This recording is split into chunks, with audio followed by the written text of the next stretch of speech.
what you're gonna do when the triggers arrive. You gotta have the plan. So you need a plan because the triggers are gonna come up. You are to say, I'm never gonna eat again, I'm never gonna eat chocolate again is like such a dumb statement because we're always going to. We're going to do it, we're going to buy it, and we need like a committee, right? To not get us to buy the chocolate or to buy the cookie, and food it's the real addiction stuff. So what does it do? Like we buy it and then we go, I don't know how we ate chocolate. Well, like who put it in your cart?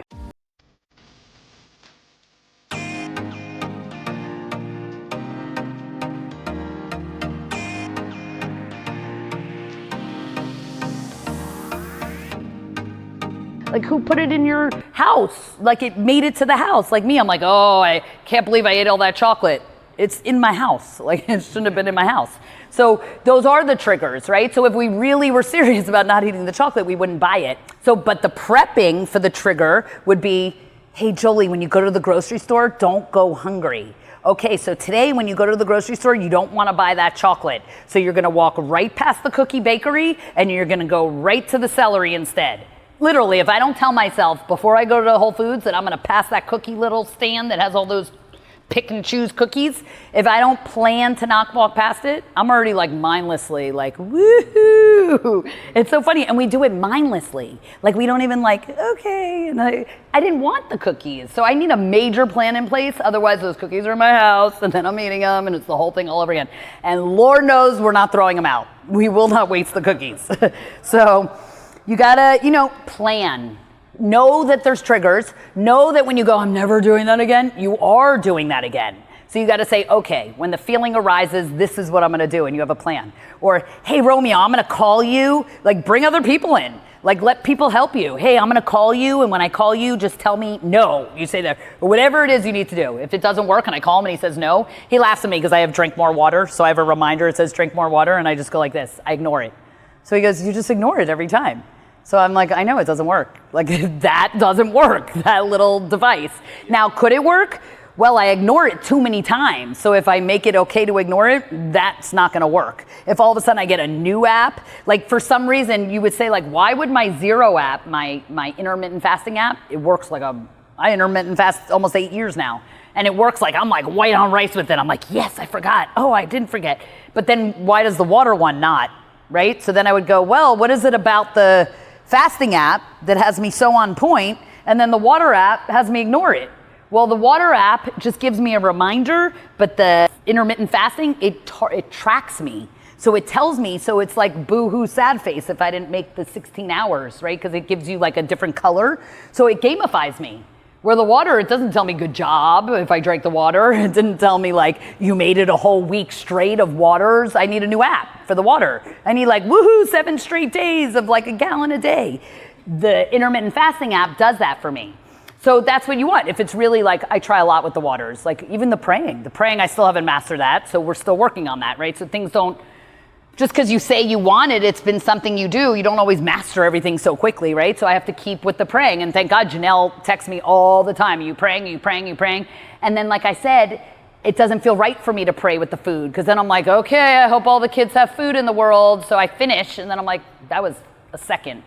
And then that's what goes through my head through the praying. And then I'm like disempowered. So instead I'm taking the 3 deep breaths and that helps a lot. And then maybe the praying will come after, but I'm too excited. And then I'm like, the praying doesn't work. So I want to bring myself down to calm down. And then I can like bring in praying more because I want to do what works. So I'm going to keep taking this out. Oh no, it didn't work. I don't want to pray. Okay, well, let me pray before. All right, well, maybe if I have prayer beads with me, it'll help me pray. And maybe I'll do it that way. You want to do what works and keep changing it out. Okay, so I did these books for parents to do with their kids, to do 1 a day. And I say these books because there's a second book. So the second book is 1,000+ questions to ask yourself to become the champion of your own life. So the answers are in the questions, the best questions.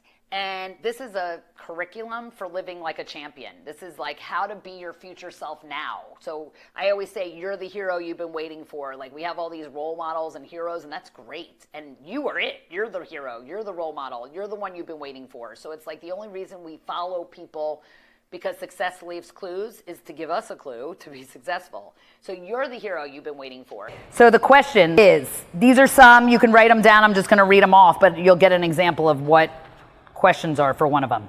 What does serving an excellent service look like and mean to you? These are questions you would ask yourself. Yeah, because like I said, a lot of people think serving is like, oh, I waitress, or oh, I got to feed the homeless. And they don't really get that it's just an extension of yourself to someone else, like you giving of yourself to someone else, selflessly. Who do you admire most for their service in the world? I'm thinking who I admire most. But see, I like people like service in the world, like for me, and I guess that's what we emulate, right? Like I love like the Gandhis and the people that have been locked up but then make a stand and really like create a revolution of someone that was like amazing, and then someone like him that was Nelson Mandela, someone like that who's been in jail and so peaceful at the same time. So who are your heroes and what are they so heroic to you for, and what about them can you emulate?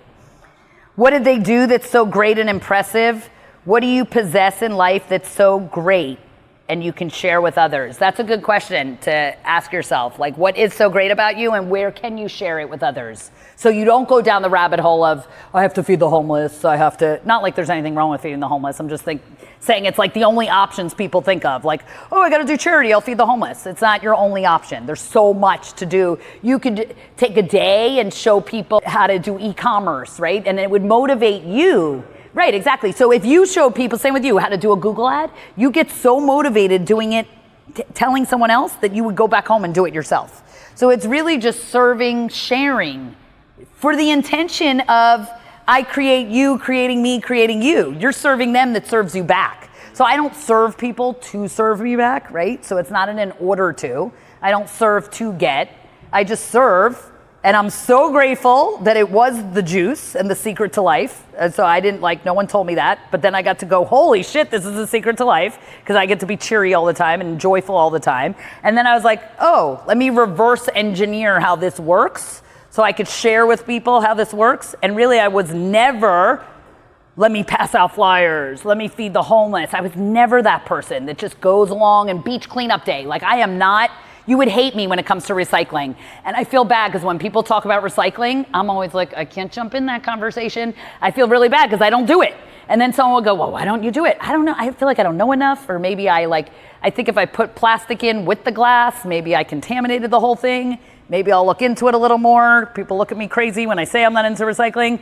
But then in my head, I think I help where I help. And it's just not my passion I just never got into that beach cleanup recycling thing. I don't know, I'm starting to feel a little guilty, so it might creep up on me a little. But you don't have to help wherever you can, but if it doesn't inspire you, go to where it does inspire you. And then you'll get maybe I will do a beach cleanup one day and get inspired because I stay where I am inspired, and then maybe that can inspire me. Make sure you like this video, and if you really like it, share it with others and comment below because your comments will generate new content for me to do more videos. So ask great questions and I'll give you great answers.